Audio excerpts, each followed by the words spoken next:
नमस्कार दोस्तों, श्री कृष्ण कथा के दूसरे एपिसोड में आपका स्वागत है। पिछले एपिसोड में हमने जाना कि कैसे एक भविष्यवाणी ने मथुरा के राजा कंस की नींद उड़ा दी थी। भविष्यवाणी थी कि उसकी अपनी बहन देवकी की 8वीं संतान ही उसकी मौत का कारण बनेगी। इस डर से कंस ने देवकी और उनके पति वासुदेव को कारागार में डाल दिया था।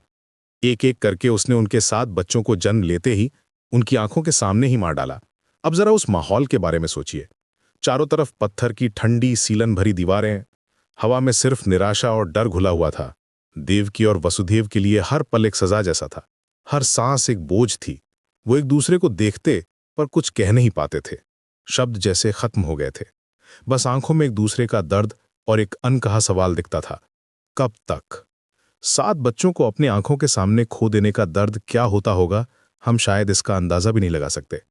लेकिन उस रात भाद्रपद महीने की कृष्ण पक्ष की अष्टमी तिथि को कुछ अलग था। आधी रात का समय था। हवा में एक अजीब सी शांति थी जो कारागार के माहौल से अलग थी। बाहर पूरा आसमान जैसे किसी बड़ी घटना की तैयारी कर रहा था। तेज बारिश हो रही थी, काले बादल गरज रहे थे और बिजली ऐसे चमक रही थी मानो प्रकृति भी किसी बड़े बदलाव का ऐलान कर रही हो। अंदर देवकी को प्रसव पीड़ा शुरू हुई, पर इस बार उनके चेहरे पर डर के साथ साथ एक अजीब सी एक दिव्य चमक भी थी, एक उम्मीद की किरण जो इतने सालों के घने अंधेरे के बाद जागी थी। वासुदेव उनका हाथ थामे उन्हें हिम्मत बंधा रहे थे, पर उनके खुद के मन में भी सवालों का तूफान चल रहा था। क्या इस बार भी वही होगा? क्या उनकी 8वीं संतान भी कंस के क्रूर हाथों का शिकार बनेगी? और तभी वो हुआ जिसकी किसी ने कल्पना भी नहीं की थी। एक चमत्कार। अचानक पूरा कारागार एक नीली दिव्य रोशनी से भर गया। वो रोशनी इतनी तेज थी कि आंखें चौंधिया जाएं, लेकिन उसमें सूरज की गर्मी नहीं, चांद की ठंडक थी। एक सुकून था, एक शांति थी। कारागार के सारे पहरेदार जो हमेशा किसी भी आहट पर जाग जाते थे, वो जहां थे वहीं गहरी नींद में सो गए।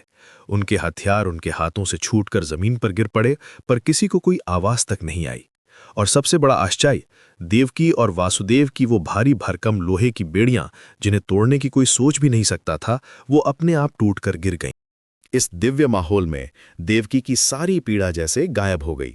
उनके चेहरे पर एक ऐसा तेज आ गया जो किसी देवी का होता है। और फिर उस दिव्य रोशनी के बीच उन्होंने जन्म दिया अपनी 8वीं संतान को।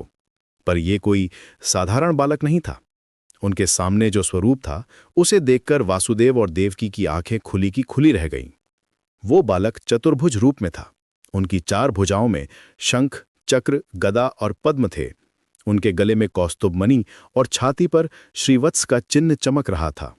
उनके घुंघराले बाल और होठों पर एक मनमोहक मुस्कान थी। ऐसा लग रहा था मानो हजारों सूरज और चांद एक साथ निकल आए हों।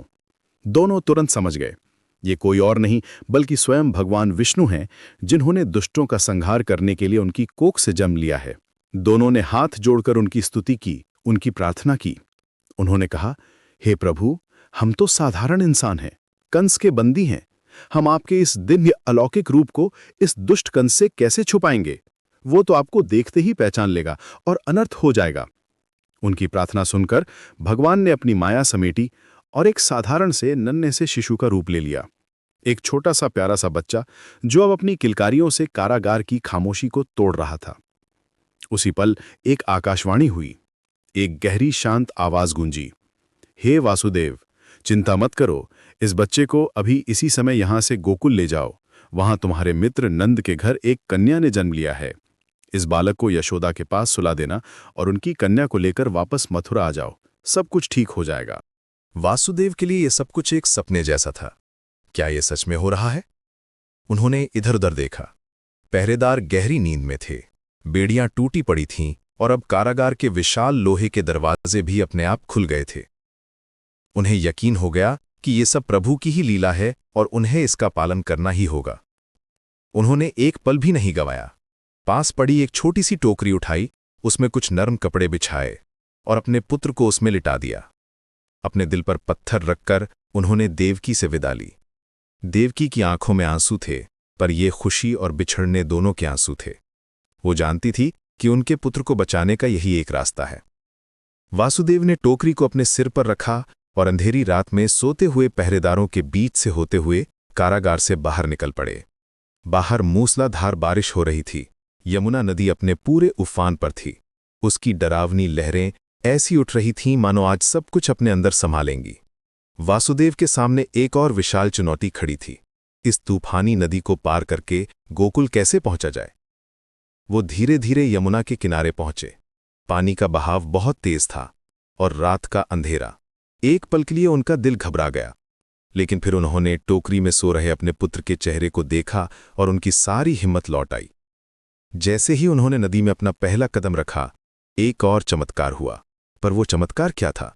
क्या वासुदेव उफनती यमुना को पार कर पाए? क्या वो कान्हा को सुरक्षित गोकुल पहुंचा पाए? और मथुरा में जब कंस को पता चलेगा कि 8वीं संतान जन्म ले चुकी है, तो वो क्या करेगा? ये सब जानेंगे हम श्री कृष्ण कथा के अगले एपिसोड में।